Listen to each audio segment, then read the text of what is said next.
Hello everyone, you are welcome to Apexi learning. Apexi learning में आप सभी का स्वागत है। उम्मीद करता हूँ आप सब अच्छे होंगे और अपनी पढ़ाई अच्छे से कर रहे होंगे।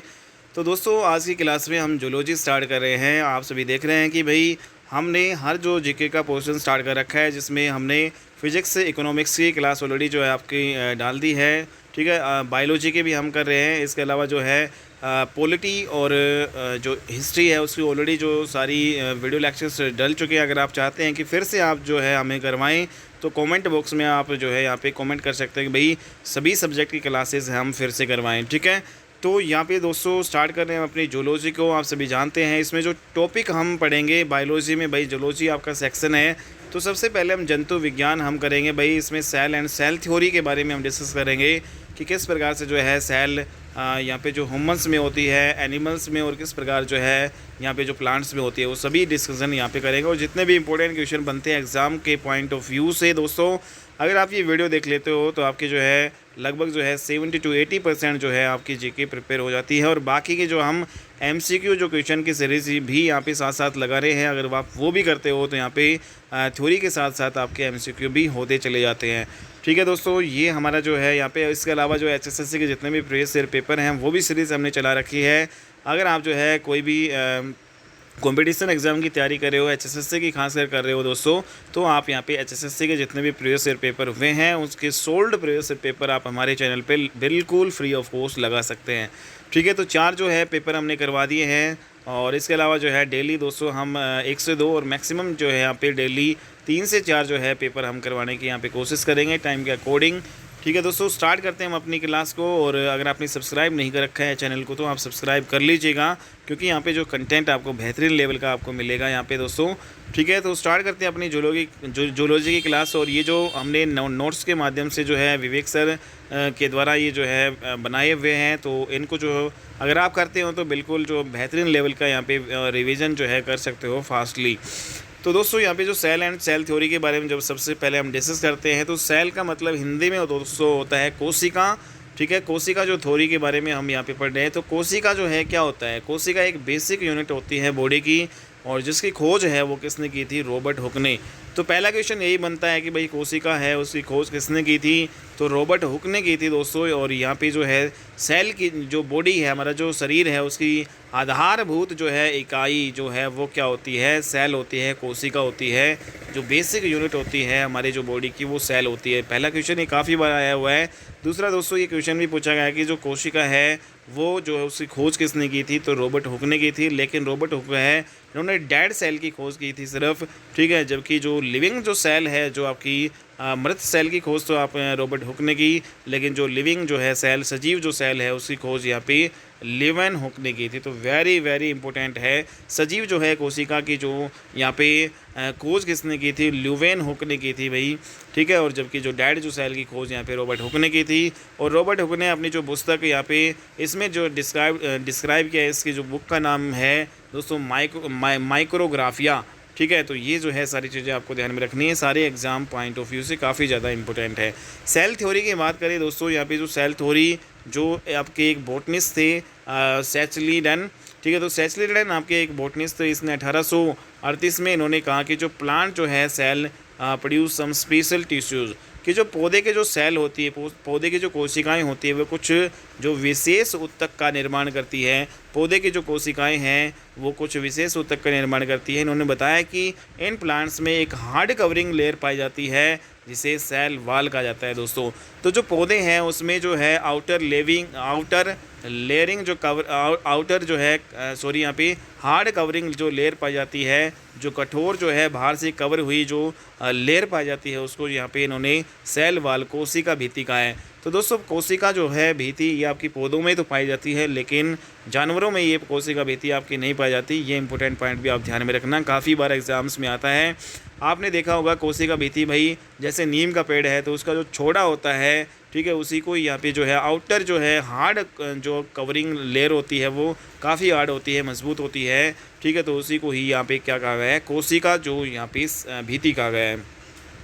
नेक्स्ट यहाँ पे दोस्तों, यहाँ पे जो प्लांट्स के बारे में जो है इन्होंने कहा दूसरी ओर जो एनिमल जो के बारे में जो 1839 में अगले ही साल स्वान नाम के जो आपके एक जूलॉजिस्ट थे, इन्होंने जो है स्टडी ऑन एनिमल्स की जो स्टडी पर इन्होंने कहा कि जो एनिमल जो cell having a thin layer जो है, तो यहाँ पे जो एनिमल्स की जो सेल है जो वो क्या होती है, थिन लेयर की होती है, पतली लेयर की होती है, which is called plasma membrane.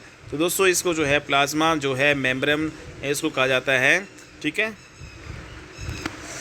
तो यहाँ पे जो प्लाज्मा मेम्ब्रेन इसको हम कोशिका झिल्ली कह देते हैं दोस्तों। तो यहाँ पे जो स्वान है जूलॉजिस्ट थे और इन्होंने जो है बताया कि भाई एनिमल सेल जो वो क्या होती है भाई, थिन होती है, जबकि यहाँ पे जो दूसरे जो साइंटिस्ट आपके जो थे बोटनिस्ट सेस्लिडन, इन्होंने जो है बताया कि भाई जो प्लांट्स की जो हार्ड कवरिंग होती है लेयर, ठीक है, इनको हम इसने कहा कोशिका भित्ति। तो यहाँ पे जो है जो आपके दोनों जो ये आपकी साइंटिस्ट सेस्लिडन और स्वान है, इन दोनों की स्टेटमेंट को मिलाकर सेल थ्योरी यहाँ पे फिर बना दी गई। तो सेल थ्योरी जो है इन दोनों की स्टेटमेंट को मिला के बनाई गई भाई, ठीक है। तो सेल थ्योरी स्टेटमेंट क्या थी वो हम देख लेते हैं भाई, और इससे रिलेटेड जो आपके क्वेश्चन पूछे जाते हैं दोस्तों। पहला जो इसमें सेल थ्योरी के जो स्टेटमेंट में पहला जो cell is the basic unit of body, मतलब जो शरीर की जो है मूलभूत इकाई या जो आपकी आधारभूत इकाई जो है वो क्या होती है, सेल होती है। दूसरा यहाँ पे इन्होंने जो थ्योरी में कहा कि भाई cell can be produce only old cell, जो पुरानी सेल से ही जो है नई सेल को जो है यहाँ पे प्रोड्यूस किया जा सकता है। तीसरा यहाँ पे animal cell not having cell wall, जो एनिमल की जो सेल होती है, एनिमल की जो कोशिका होती है, जानवरों की भाई जो कोशिका होती है वो उसमें जो है सेल वाल नहीं पाई जाती, उसमें कोशिका भित्ति नहीं पाई जाती। जिस प्रकार जो है पौधों में कोशिका भित्ति पाई जाती है, आउटर जो है यहाँ पे मोस्ट जो कवरिंग होती है, हार्ड जो होती है कोशिका भित्ति प्लांट्स में होती है लेकिन एनिमल्स में नहीं होती। तो इम्पोर्टेंट पॉइंट है भाई आपका ये। नेक्स्ट यहाँ पे जो सेल है इसमें जो एनिमल्स की बात करें, जो कोशिका जो है वो एनिमल्स में सबसे बड़ी कौन सी है, तो दोस्तों एनिमल में जानवरों में सबसे बड़ी कोशिका जो है जो आपका स्तुरमुर्ग का जो अंडा होता है उसमें पाई जाती है। तो वेरी वेरी इंपॉर्टेंट, स्तुरमुर्ग का जो अंडा, ऑस्ट्रिच का जो एग होता है उसको लार्जेस्ट जो है एनिमल सेल होती है, जबकि जो स्मॉलेस्ट एनिमल सेल है वो माइकोप्लाज्मा में पाई जाती है, ठीक है। लेकिन जब बात करें ह्यूमन की, जो मानव है, मानव में सबसे बड़ी जो कोशिका कौन सी होती है, तो इसमें जो आपका एग होता है, ओव्यूम जो होता है अंडाणु, ठीक है, महिलाओं में जो आपका एग बनता है भाई वो लार्जेस्ट यहाँ पे सेल मानी जाती है ह्यूमन में। लेकिन स्मॉलेस्ट जो सेल है वो ह्यूमन में स्पर्म होती है, जिसको हम शुक्राणु कहते हैं दोस्तों, ठीक है। और जो लॉन्गेस्ट की बात करें यहाँ पे लार्जेस्ट अलग है, लार्जेस्ट यहाँ पे लॉन्गेस्ट आपका होता है लंबी, और लार्जेस्ट होता है यहाँ पे जो लंबी भी है चौड़ी भी। तो इसमें जो है ये आपका लार्जेस्ट जो है आपका एग ओव्यूम है और जो महिला में पाया जाता है। दूसरा जो स्पर्म जो पुरुषों में पाया जाता है, स्मॉलेस्ट सेल है। और लॉन्गेस्ट सेल है नर्व जो है सेल, जो हमारी तंत्रिका जो तंत्र वाली जो सेल है वो लॉन्गेस्ट यहाँ पे सेल है, ठीक है दोस्तों। यहीं से जो है जैसे ही आपका सेल का एक स्ट्रक्चर है, इसमें सारे पॉइंट्स हम देखेंगे दोस्तों, कौन कौन से जो है इसमें इंपॉर्टेंट टर्म्स हैं, उन सभी जो है टर्म्स को यहाँ पे 1 बाय 1 हम डिस्कस करेंगे। आप यहाँ पे ये डायग्राम देख रहे हैं भाई, इसमें जो आउटर जो है सबसे बाहर वाला जो ये आपका पार्ट है जो ब्लू कलर से यहाँ पे बनाया है, तो इसको भाई क्या बोला जाता है, इसको सेल वाल, कोशिका भित्ति इसको बोला जाता है। जबकि जो सर्कल में जो आपका रेड जो आपको ये पार्ट दिखाई दे रहा है दोस्तों, ये आपका क्या होता है, इसको बोला जाता है प्लाज्मा मेम्ब्रेन। इसको क्या बोला जाता है दोस्तों, ये प्लाज्मा झिल्ली होता है, ठीक है। तो सेल वाल आपका ये बाहर वाला, और रेड वाली जो रिंग है वो आपकी क्या हो जाएगी, प्लाज्मा मेम्ब्रेन, प्लाज्मा झिल्ली। इसके अलावा दोस्तों यहाँ पे जो माइटोकॉन्ड्रिया आपका कहाँ पे पाया जाता है, ये आपका माइटोकॉन्ड्रिया वाला जो प्लेस है ये माइटोकॉन्ड्रिया, ठीक है। राइबोसोम और लाइसोसोम।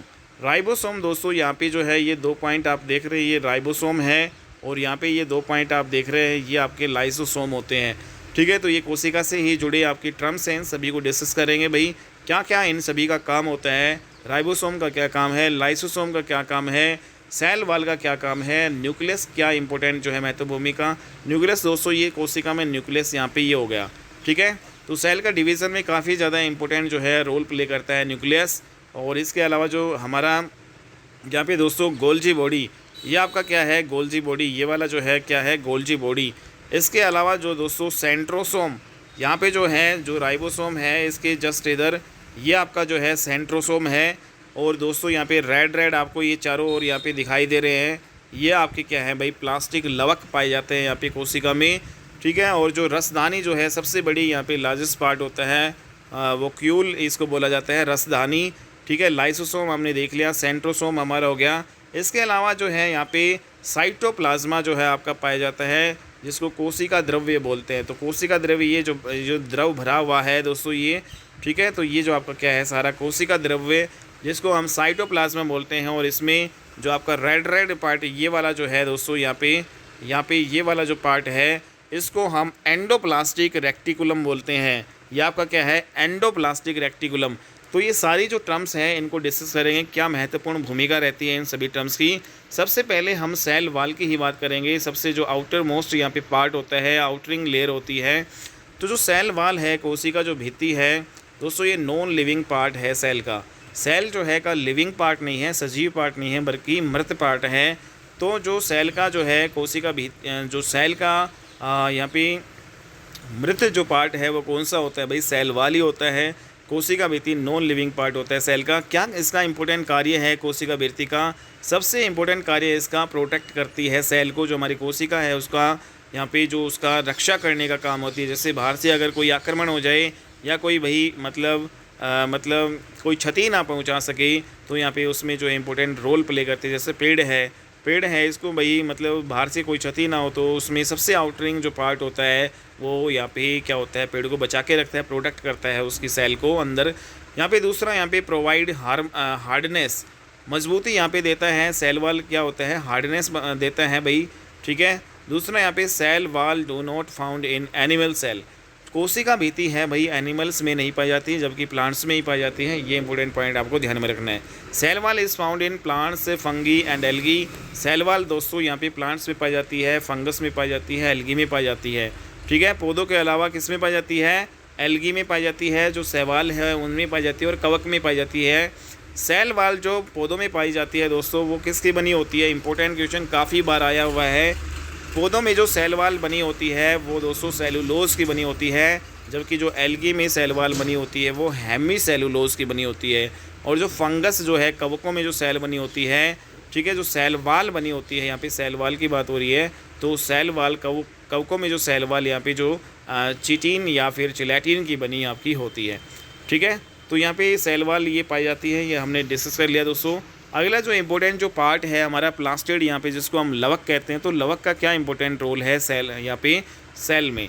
तो दोस्तों लवक है not found in animal cell. पहली बात तो जो लवक है वो एनिमल्स में नहीं पाए जाते, ठीक है। एनिमल की जो कोशिका है उसमें जो आपके लवक नहीं पाए जाते। ये जो लवक है आपके भाई पौधों में ही पाए जाते हैं। रिस्पॉन्सिबल फॉर कलर्स, तो लवक है वो पौधों में पाए जाते हैं, प्लास्टिड पौधों में पाए जाते हैं। और ये किसके लिए रिस्पॉन्सिबल होते हैं? रंगों के लिए जो है रिस्पॉन्सिबल होते हैं। 3 टाइप के जो है यहाँ पे कलर्स यहाँ पे होते हैं। एक तो भाई जो प्लास्टिड है, यहाँ पे 3 टाइप के जो कलर्स यहाँ पे कौन कौन से होंगे भाई? क्लोरोप्लास्ट होगा यहाँ पे, एक तो क्लोरोप्लास्ट यहाँ पे जो कि ग्रीन कलर प्रोवाइड करवाता है। तो यहाँ पे दोस्तों हमने देखा प्लास्टिड जो है कलर्स के लिए रिस्पॉन्सिबल होते हैं पौधों में। प्लास्टिड आपके एनिमल्स में नहीं पाए जाते। तो जो यहाँ पे 3 टाइप के आपके ये होते हैं भाई कलर्स, यहाँ पे 3 टाइप के। क्लोरोप्लास्ट यहाँ पे होगा, एक क्रोमोप्लास्ट आपका हो जाएगा, और एक आपका ल्यूकोप्लास्ट। दोस्तों ये जो क्लोरोप्लास्ट है ये ग्रीन कलर प्रोवाइड करता है, ठीक है। तो हरे रंग का जो है, हरे रंग कौन प्रोवाइड करवाता है? क्लोरोप्लास्ट। पौधों में जो हरे रंग जो है कौन प्रोवाइड करवाता है? क्लोरोप्लास्ट के कारण जो है पौधों का कलर है वो हरे रंग का होता है। दूसरा यहाँ पे जो क्लोरोप्लास्ट एक इम्पोर्टेंट काम और करता है, सनलाइट को ऑब्जर्व करता है। और जब ये सनलाइट को ऑब्जर्व करेगा तो फोटोसिंथेसिस जो है प्रोसेस में महत्वपूर्ण भूमिका निभाता है। तो क्लोरोप्लास्ट यहाँ पे जो है ये इंपॉर्टेंट काम करता है भाई, जो प्रकाश संश्लेषण जो अभिक्रिया के द्वारा जो पौधे अपना भोजन बना पाते हैं, तो उस प्रकाश संश्लेषण की जो अभिक्रिया होती है उसमें महत्वपूर्ण भूमिका निभाता है क्लोरोप्लास्ट। और दूसरा यहाँ found in leaves and stems. तो यहाँ पे जो लीव्स एंड स्टेम्स में पाया जाता है, जो पत्तियों में पाया जाता है क्लोरोप्लास्ट। तो पौधों में कहाँ पे पाया जाता है क्लोरोप्लास्ट? ये पत्तियों में पाया जाता है, ठीक है। खासकर हरी पत्तियों में यहाँ पे पाया जाता है क्लोरोप्लास्ट, ठीक है, क्योंकि इसी के कारण जो है हरा रंग आपका होता है पौधों की पत्तियों का, पौधों की जो स्टेम तना का यहाँ पे हम कह सकते हैं। दूसरा यहाँ पे दोस्तों क्रोमोप्लास्ट है, ये रिस्पॉन्सिबल फॉर डिफरेंट कलर। पौधों में जो अलग अलग जो कलर होता है, जैसे आपने फूल देखे होंगे अलग अलग जो है कलर के फूल होते हैं, तो खासकर जो क्रोमोप्लास्ट है वो फ्लावर्स में पाए जाते हैं भी। अलग अलग अलग कलर तो आपके फूलों के ही होते हैं, तो यहाँ पे ऐसे जो है क्रोमोप्लास्ट को याद कर सकते हैं। फ्लावर्स जो है जिसमें एंथ्रोसिनाइन, तो फ्लावर्स जो इसमें जो कौन सा यहाँ पे होता है एंथ्रोसिनाइन आपका होता है भाई। एंथ्रोसिनाइन के कारण जो आपका ये फ्लावर्स में होता है। और जो टोमेटो में जो है आपका टोमेटो का जो कलर है आपका लिकोपेन के कारण आपका होता है। कैरेट में जो रिस्पॉन्सिबल होता है कैरोटीन। ठीक है दोस्तों, तो यहाँ पे जो टोमेटो में जो आपका लाइकोपेन, और जो कैरेट में कैरेटीन, और फ्लावर्स में एंथ्रोसाइनिन या एंथ्रोसिनाइन। ठीक है, तो ये आप को ध्यान में रखना है भाई। इनका जो रंग इसके जो है कारण होता है भाई फ्लावर्स का और टोमेटो एंड कैरेट का। और दूसरा यहाँ पे जो ल्यूकोप्लास्ट है ये आपका जड़ों में पाया जाता है। ठीक है, तो यहाँ पे पत्तियाँ हो गई, तना भी हो गया और फूल भी हो गया, अब जो है जड़ें ही बचेंगी दोस्तों। तो ल्यूकोप्लास्ट है वो आपका रूट्स में पाया जाता है, पौधों की जड़ों में पाया जाता है। कलरलेस होता है ये आपका, इसमें कोई कलर नहीं रहता। आपने जो है जड़ें देखी होंगी भूरी भूरी, सिर्फ एक ही कलर की आपकी होती है, मतलब पौधों की जो इसमें जो है कलरलेस ये आपका होता है ल्यूकोप्लास्ट। स्टोर जो है न्यूट्रिएंट्स, क्या काम होता है ल्यूकोप्लास्ट का, ये जो पौधों में न्यूट्रिएंट्स को स्टोर करता है, पोषक का जो है भंडारण ये करता है। ठीक है, तो ये वेरी वेरी इंपॉर्टेंट पॉइंट है भाई। जो पौधों में जो है जो न्यूट्रिएंट्स जो है पोषक तत्व कहाँ पे स्टोर होते हैं भाई, ल्यूकोप्लास्ट में आपके स्टोर होते हैं। अगला दोस्तों यहाँ पे टर्म हम पढ़ेंगे, यहाँ पे हमने प्लास्टिड कर लिया और यहाँ पे हमने सेल वाल को डिस्कस कर लिया है दोस्तों। अब हम यहाँ पे न्यूक्लियस को पढ़ेंगे कि सेल जो है जो हम कोशिका में जो सेल आपकी होती है, तो इस कोशिका में जो ये आपका न्यूक्लियस होता है, इसमें इस न्यूक्लियस का क्या इंपॉर्टेंट रोल है कोशिका में। तो दोस्तों जो न्यूक्लियस जो ये सबसे पहले जो डिस्कवर किया था रॉबर्ट ब्राउन ने। ठीक है, तो न्यूक्लियस की खोज किसने की थी, यहाँ पे जो पौधों में जो न्यूक्लियस की खोज भाई रॉबर्ट ब्राउन ने की थी, और इसे कंट्रोल रूम ऑफ सेल माना जाता है। तो पौधों में जो कंट्रोल रूम ऑफ सेल को जो कंट्रोल जो है करने वाला जो रूम है वो भाई न्यूक्लियस को जो है कहा जाता है। ठीक है, तो इसमें जो इम्पोर्टेंट जो चीज़ें यहाँ पे अगर देखें प्रोकैरियोटिक और यूकैरियोटिक, आपने सुना होगा भाई प्रोकैरियोटिक और यूकैरियोटिक। प्रोकैरियोटिक ये जो है भाई इंसिपिएंट मीन्स अविकसित होते हैं। ठीक है, जैसे बैक्टीरिया है और ब्लू ग्रीन जो अलगी है। ठीक है, तो ये जो है प्रोकैरियोटिक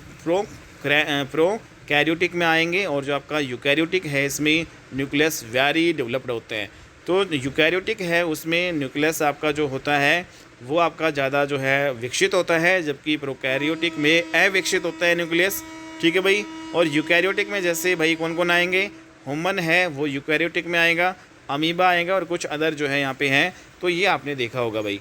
नेक्स्ट यहाँ पे जो है न्यूक्लियस है, it is responsible for sale division.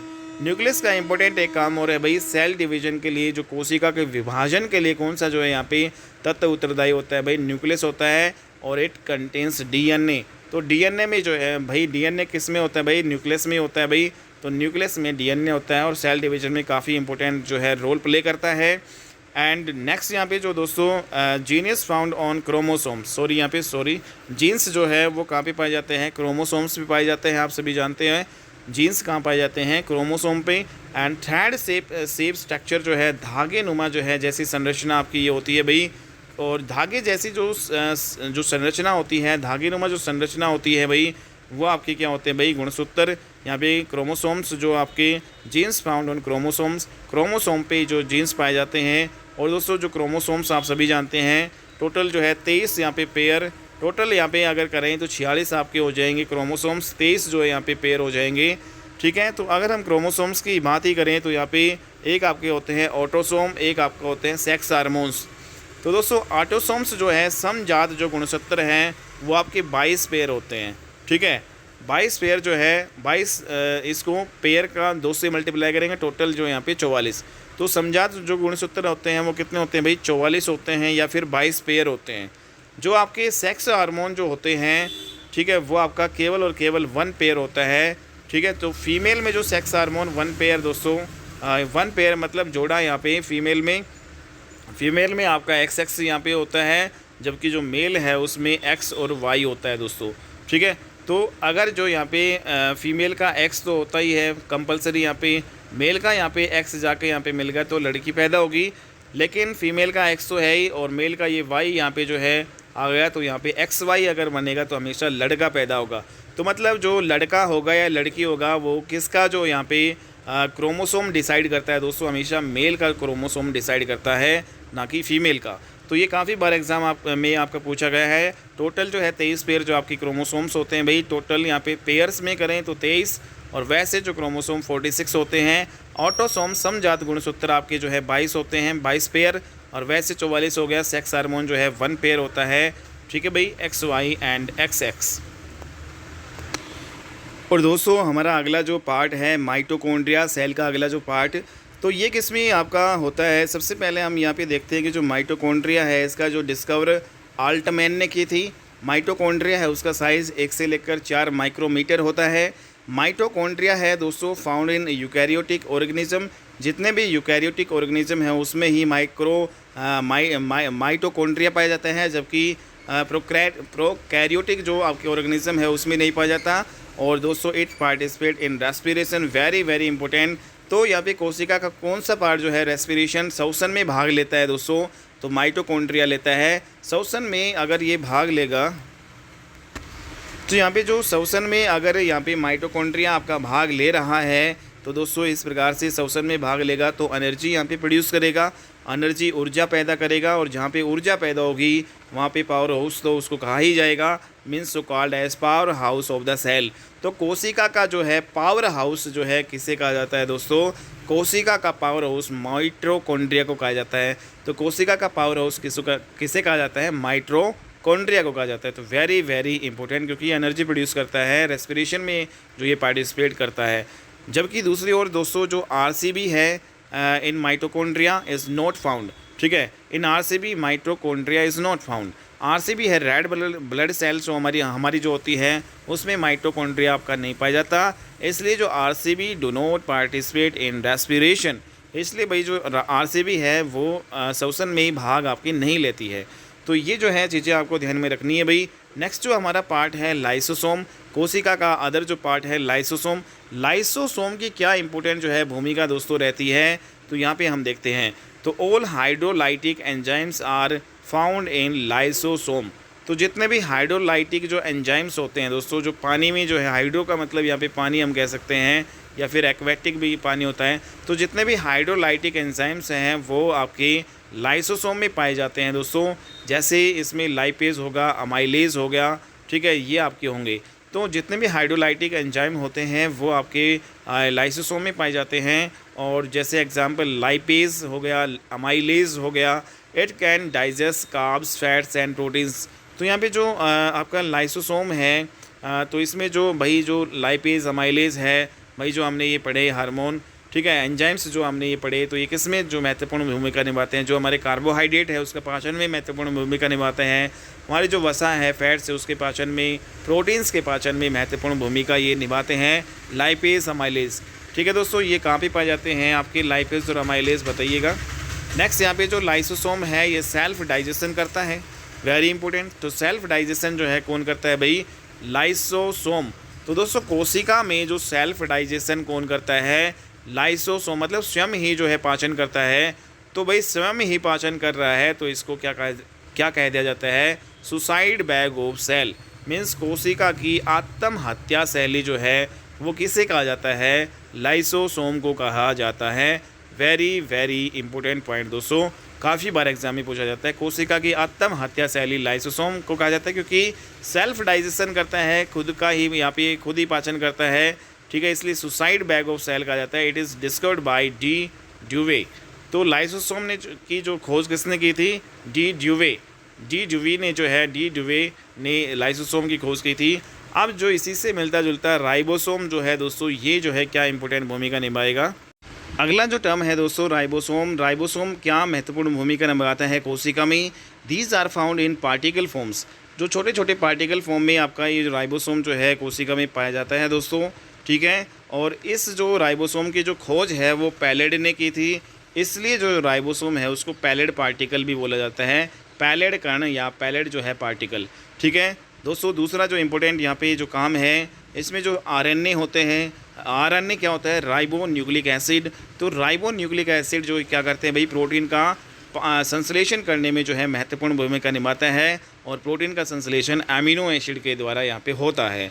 तो यहाँ पे हमने देखा कि जो राइबोसोम है वो किस में जो हेल्पफुल होता है, राइबोसोम जो है कोशिका में ये decide amino acid to protein synthesis, protein के संश्लेषण में जो है सहायक होता है राइबोसोम कोशिका में। Very very important. दूसरा यहाँ पे दोस्तों राइबोसोम है, उसमें जो दो टाइप की यहाँ पे ये होते हैं, इसमें जो यूकैरियोटिक जो राइबोसोम है उसमें यूकैरियोटिक में 80S टाइप का होता है, जबकि राइबोसोम प्रोकैरियोटिक है उसमें 70S टाइप का होता है। और यहाँ पे दोस्तों S का मतलब होता है सेमीमेंटेशन कोफिशिएंट, या फिर इसको हम डेंसिटी या साइज़ यहाँ पे हम कह सकते हैं सेमीमेंटेशन कोफिशिएंट। ठीक है, अगला है आपका सेंट्रोसोम। कोशिका में जो सेंट्रोसोम जो पार्ट है इसका क्या इंपॉर्टेंट रोल होता है दोस्तों। तो यहाँ पे दोस्तों अगला जो टर्म है centrosome, these are found in cytoplasm. तो these are found in cytoplasm. तो साइटोप्लाज्म जो है ये आपके कहाँ पे होते हैं दोस्तों, सेंट्रोसोम जो है साइटोप्लाज्म में पाए जाते हैं, और साइटोप्लाज्म है दोस्तों ये न्यूक्लियस के नज़दीक होते हैं। तो जो सेंट्रोसोम है ये स्पाइंडल फाइबर का फॉर्मेशन करते हैं। तो वेरी वेरी इंपॉर्टेंट है पॉइंट दोस्तों। तो सेल में जो स्पाइंडल जो फाइबर है उसका फॉर्मेशन यहाँ पे कौन करते हैं, तो यहाँ पे सेंट्रोसोम करता है। तो सेंट्रोसोम स्पाइंडल फाइबर का फॉर्मेशन निर्माण करते हैं। ये जो स्पाइंडल जो फाइबर होते हैं ये क्रोमोसोम को डिवाइड कर देते हैं। ठीक है, तो क्रोमोसोम को डिवाइड कौन करता है सेल में, स्पाइंडल फाइबर। और क्रोमोसेल जब डिवाइड हो जाते हैं, तो जब क्रोमोसोम डिवाइड हो जाते हैं तो इसी को ही सेल डिवीजन कहा जाता है। ठीक है, तो सेल डिवीजन इसको कहा जाता है। तो आपको यहाँ पे समझ में आ गया होगा दोस्तों, कोशिका में क्रोमोसोम को डिवाइड यहाँ पे कौन करता है, स्पाइंडल जो फाइबर जो सेंट्रोसोम में पाए जाते हैं। ठीक है, तो यहाँ पे हमने देखा जो सेंट्रोसोम है जो आपके स्पाइंडल जो फाइबर्स इसमें होते हैं ये क्रोमोसोम्स जो है उसका डिवीजन करते हैं, क्रोमोसोम का डिवीज़न करते हैं। तो मतलब ये जो सेल के डिवीज़न में आपके हेल्पफुल होते हैं, स्पाइंडल फाइबर या सेंट्रोसोम सेल के डिवीज़न में आपका महत्वपूर्ण होता है। तो जो सेंट्रोसोम है ये आपका लाइक ट्यूब जो है लाइक स्ट्रक्चर का होता है भाई। ठीक है, तो किस टाइप का होता है, ट्यूब लाइक, जैसे ट्यूब होती है ना उस टाइप की जो है आपके स्ट्रक्चर ये आपका होता है ट्यूब लाइक स्ट्रक्चर। 9 ट्यूब इसमें होती है। अगला जो है दोस्तों आपका रसदानी या रिक्तिका या फिर वैक्यूली जो है इसको बोलते हैं, इसका क्या रोल है। तो यहाँ पे जो वैक्यूली है, रसदानी, रिक्तिकाएँ जिसे हम बोलते हैं दोस्तों, ये कहाँ पे पाई जाती है, साइटोप्लाज्म में पाई जाती है। हमने ऊपर देखा यहाँ पे जो सेंट्रोसोम है वो भी आपके साइटोप्लाज्म में आपके पाए जाते हैं। सेम यहाँ पे जो रसदानी है, रिक्तिकाएँ हैं जिसको हम वैक्यूल बोलते हैं, ये भी साइटोप्लाज्म में पाई जाती हैं। These are found both animal और प्लांट सेल्स। तो यहाँ पे जो वैक्यूली जो रसदानी है, रिक्ताएँ हैं, ये आपके भाई एनिमल सेल में भी पाई जाती है और प्लांट सेल दोनों में पाई जाती है। यहाँ पे साइज़ की बात करें तो एनिमल का जो साइज़ है यहाँ पे प्लांट के साइज़ से क्या होता है, कम होता है।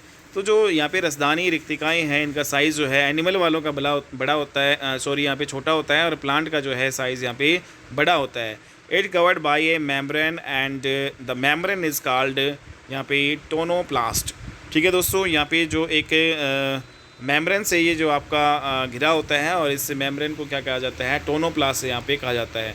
तो वेरी वेरी इंपॉर्टेंट पॉइंट है यहाँ पे, टोनोप्लास्ट क्या होता है। तो यहाँ पे जो रसदानी जो रिक्तिकाएँ हैं वो किसके द्वारा कवर्ड होती है, एक मेम्ब्रेन के द्वारा, और इसी मेम्ब्रेन को टोनोप्लास्ट कहते हैं। क्या इंपॉर्टेंट जो है वर्क है रसदानी या रिक्तिकाओं का दोस्तों, इसमें जो फूड को जो है स्टोरेज यहाँ पे करती है। ठीक है, तो फूड को स्टोरेज यहाँ पे कोशिका में फूड स्टोरेज यहाँ कहाँ पे होता है भाई, वैक्यूली में यहाँ पे जो रसदानी रिक्तिकाओं में होता है, वेस्ट मटेरियल को स्टोर करता है। तो फूड यहाँ पे और वेस्ट मटेरियल को स्टोर करने का काम ये करती है रिक्तिकाएँ, रसदानी। और इम्पोर्टेंट कार्य यहाँ पे कार्य के आधार पर सेल का सबसे बड़ा जो है भाग न्यूक्लियस है। तो भाई कार्य के आधार पे देखें तो सेल का सबसे बड़ा भाग कौन सा है, न्यूक्लियस है, और वैसे आपका जो है ये आपका हो जाएगा रसदानी। ठीक है, नेक्स्ट यहाँ पे जो है गोल्जी अपैरेटस यहाँ पे देखें तो गोल्जी बॉडीज़ दोस्तों यहाँ पे फाउंड इन साइटोप्लाज्म। तो ये भी साइटोप्लाज्म में पाई जाती है, न्यूक्लियस के नज़दीक आपकी ये होती है। ठीक है, साइटोप्लाज्म में आपकी ये पाई जाती हैं। क्या कार्य है गोल्जी अपैरेटस का यहाँ पे, it is responsible for protein transfer and packaging. Protein का ट्रांसफ़र में जो है महत्वपूर्ण भूमिका निभाती है, and it is called as traffic police of the cell. तो दोस्तों यहाँ पे जो गोल्जी बॉडी है वो ट्रैफिक पुलिस की तरह काम करती है। Traffic police of cell, cell का ट्रैफिक पुलिस आपका ये होता है गोल्जी बॉडी, गोल्जी अपरेटस, ठीक है। और यहाँ पे जो किसके लिए रिस्पॉन्सिबल है, it is responsible protein transfer and packaging. Protein का जो ट्रांसफ़र करना और उसका पैकेजिंग करने में महत्वपूर्ण भूमिका निभाती है गोल्जी बॉडी। नेक्स्ट यहाँ पे जो है माइटोकॉन्ड्रिया। दोस्तों यहाँ पे हमने देखा कि जो वर्ड है माइटोकॉन्ड्रिया वर्ड, ये बेंडा ने दिया था और इसका जो खोज है ऑल्टमैन ने की थी, ये हमने पीछे पढ़ लिया था। माइटोकॉन्ड्रिया जो शब्द है इसकी खोज यहाँ पे इसको जो डिस्कवर किया था ऑल्टमैन ने, लेकिन जो शब्द दिया माइटोकॉन्ड्रिया दिया था बेंडा ने। नेक्स्ट यहाँ पे एंडोप्लाज्मिक जो रेक्टिकुलम जो एक वर्ड है, ये जो इसमें क्या इंपॉर्टेंट रोल है। तो दोस्तों यहाँ पे जो एंडोप्लाज्मिक रेक्टिकुलम है वो भी साइटोप्लाज्मा में ही पाया जाता है। वेरी इंपॉर्टेंट, साइटोप्लाज्म में पाया जाता है। These are associated with ribosome. ये राइबोसोम से जो है आपके एसोसिएटेड होते हैं और इसका क्या कार्य है, folding of protein and synthesis of protein. तो यहाँ पे एंडोप्लास्टिक रेक्टिकुलम का जो आपका इम्पोर्टेंट काम क्या है भाई, these are associated with ribosome and function इनका फंक्शन है folding of protein and synthesis of protein. Protein को फोल्ड करने का काम और यहाँ पे संश्लेषण करने का काम प्रोटीन का। दो टाइप के होते हैं एंडोप्लास्टिक रेक्टिकुलम, एक आपका होता है खुरदरे, एक जो है ये मुलायम होते हैं। तो दोस्तों यहाँ पे रिज प्लाज्मिक और दूसरा यहाँ पे स्मूथ एंडोप्लाज्मिक, ठीक है। तो इसमें RER जो आपके खुरदरे होते हैं और SCR क्या होते हैं, मुलायम, दो टाइप के आपके होते हैं, ठीक है। तो दोस्तों ये जो आपके एंडोप्लास्टिक रेक्टिकुलम आपका हो गया, और ये सॉफ्ट एंडोप्लास्टिक रेक्टिकुलम और आपका रिजिड जो है एंडोप्लास्टिक जो है रेक्टिकुलम, ठीक है, जो आपके किस में पाए जाते हैं, साइटोप्लाज्म में। तो दोस्तों ये आपकी वीडियो थी, उम्मीद करता हूँ आपको ये जो कोशिका वाली वीडियो अच्छे से समझ में आई होगी। सेल थ्योरी हमने आज पढ़ाई है। अगली क्लास में हम जो टैक्सोनॉमी, वर्गीकी के बारे में यहाँ पे डिस्कस करेंगे। अगला टॉपिक हमारा ये होगा भाई। आज की वीडियो अगर आपको दोस्तों अच्छी लगी तो प्लीज़ इसको लाइक कीजिएगा, शेयर कीजिएगा ज़्यादा से ज़्यादा। चैनल पे नए हो तो दोस्तों चैनल को सब्सक्राइब कर लीजिएगा, क्योंकि यहाँ पे बेहतरीन लेवल का कंटेंट है, आपको बिल्कुल फ्री ऑफ कॉस्ट यहाँ पे मिलेगा, ठीक है। आपको कहीं भी जो कोचिंग यहाँ पे फ़ीस जमा कराने की ज़रूरत नहीं है। यहाँ पे बिल्कुल यहाँ पे उसी जो है लेवल का आपका कंटेंट यहाँ पे बिल्कुल फ्री ऑफ कॉस्ट मिलेगा, ठीक है। मिलते हैं अपनी नेक्स्ट वीडियो में, तब तक के लिए बाय एंड टेक केयर।